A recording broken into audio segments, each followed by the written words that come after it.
British and Irish Lions to play Japan, the first match. I'm not even sure it counts as part of the tour, pre-tour tour to South Africa. It's the Lions taking on Japan. There's a lot to like about this game. Both the squads are out. I'll put those in the description, but go through them as well. Some of the predictions, and yeah, you guys can let me know your thoughts on how this one is going to go. First time we've seen the Lions play since 2017. It's massive. It's a great 4 years every time. It ticks onto a Lions tour year. Pretty rare to see these guys play at home. They're playing at Murrayfield. There's going to be a crowd there. Obviously not a full crowd, but there's going to be a partial crowd there. Probably the only crowd we'll see on this Lions tour, so that's going to make it a little bit special. As I said, they don't play often on home soil, so there is a lot to like about this one. Murrayfield, 3 o'clock in the afternoon on Saturday, which is like 2 o'clock in the morning here in New Zealand, which is pretty brutal. But if it's a Lions tour, you've got to get up and watch it right.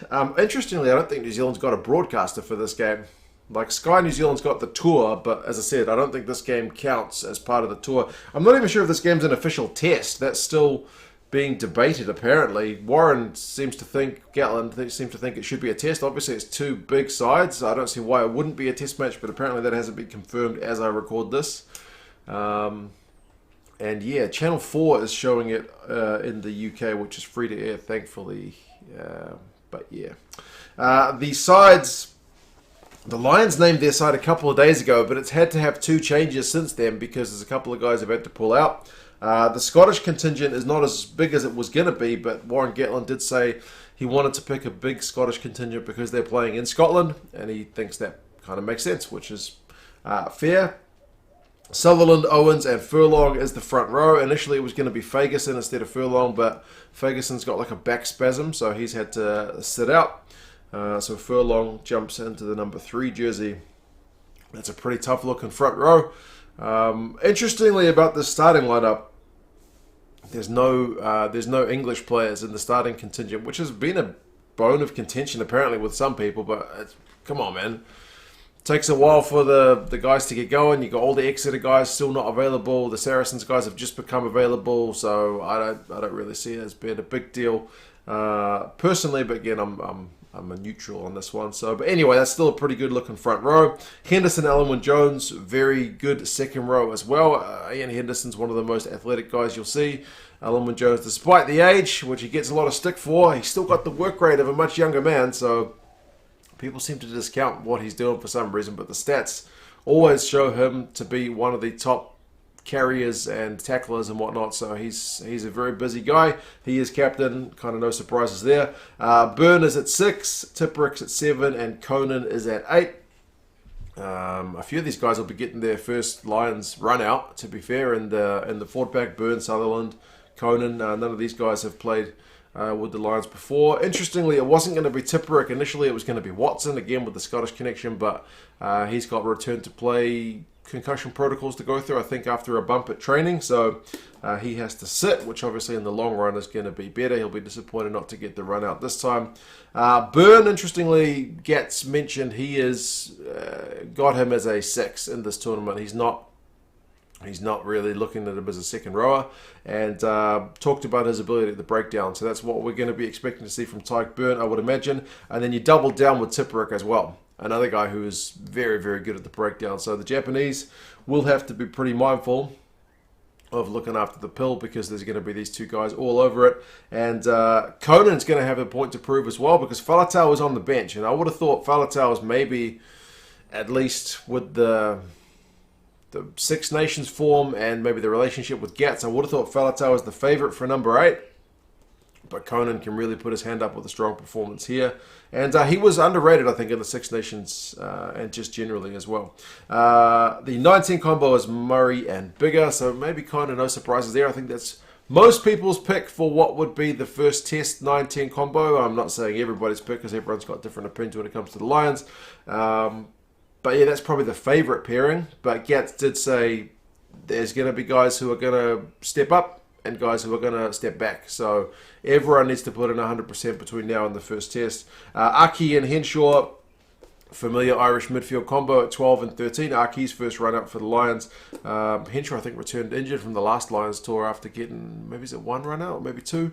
Outside backs, Duhan van der Merwe on the left wing, Josh Adams on the right wing. So again, a couple of new guys to the Lions setup. And then Liam Williams is at 15. Interestingly, Duhan mentioned how kind of moved he was to be selected for the Lions. So it seems like it really means a lot to him. And we'll be seeing if he can put his hand up as well. He is a big unit of a man, and he'll be looking to make his presence felt, absolutely. The bench, you do have some English guys here, and George, who's been just kind of returned in from Saracen's duty. I don't think Gats would have played him if they'd had another hooker available, but Cowan Dickey's still not available. Gats kind of alluded to the fact that the Saracens guys are maybe there. He didn't want to rush them, but these guys have only joined the camp late. But they're shorter hookers, so he's had to play George on the bench. Wyn Jones, Kyle Sinckler. Kyle Sinckler, again, wasn't going to play, but with Ferguson being injured, he steps up to the bench.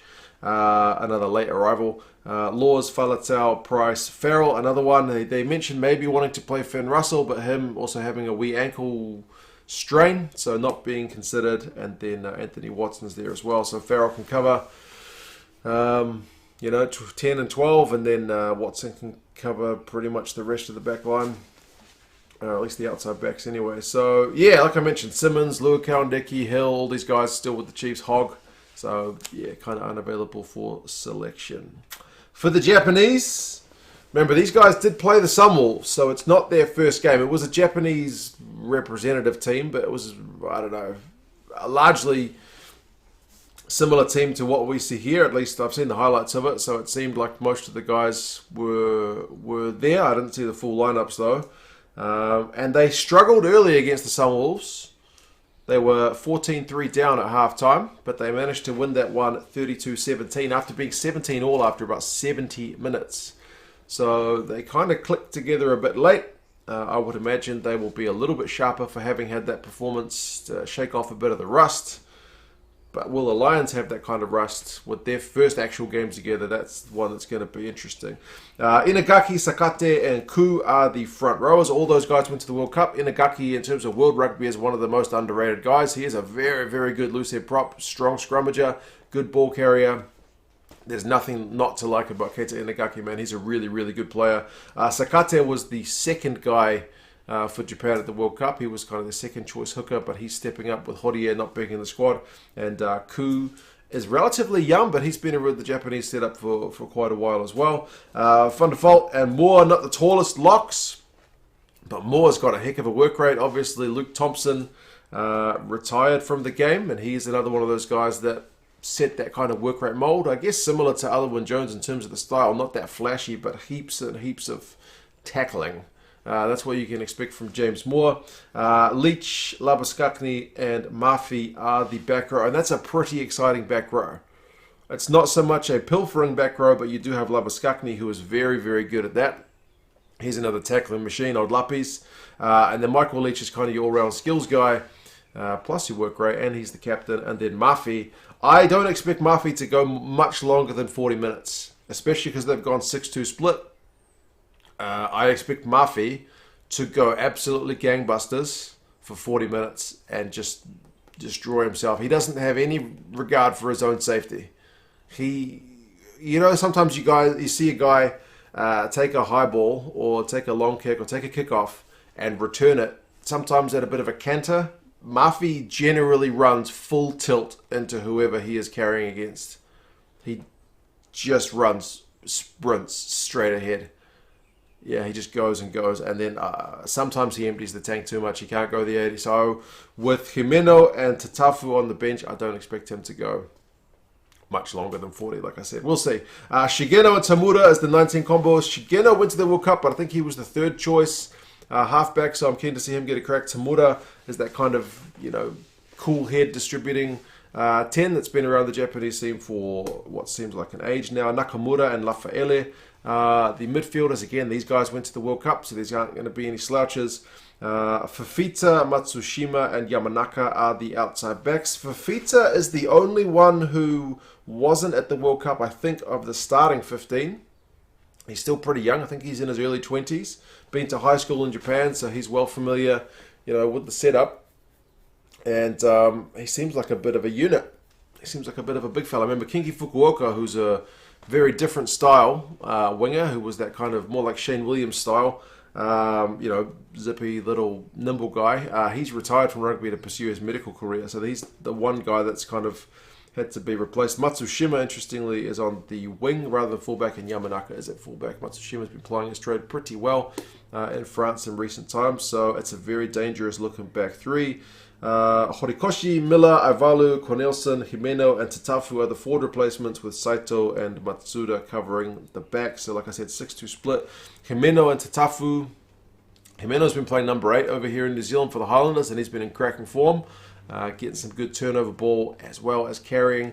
And Tatafu, don't know a lot about him. I know he has played under 20s in Japan. And he also seems like a big old unit. He was in the highlights of that Sunwolves game. I think he scored a pretty good try.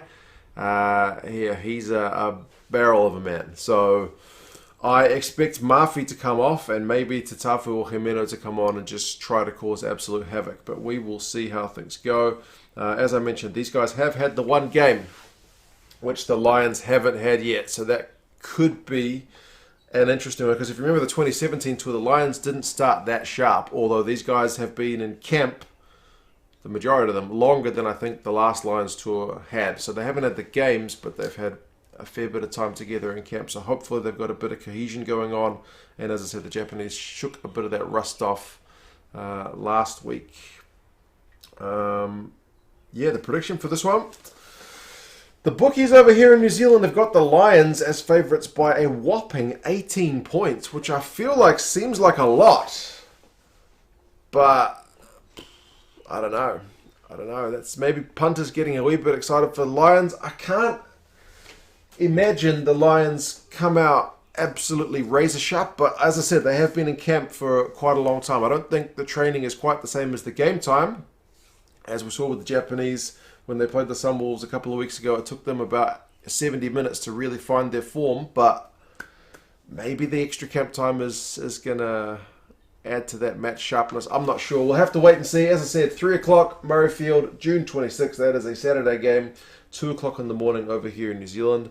I don't think New Zealand has an official broadcaster. I'm not sure about Australia and whatnot, but given that it's on a free-to-air broadcaster here in the UK, not here, I will attempt the VPN trick on Channel 4 to see if that gets my game going.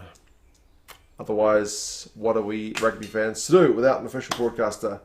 Always a frustrating one when you have to explore your options. Anyway, you guys let me know your thoughts. How do you think this game is going to go? Do you think the Lions, as I said, start sharp, or do you think there's a bit of rust? Do you think the Japanese, having had that one game under their belt, maybe start the sharper of the two sides?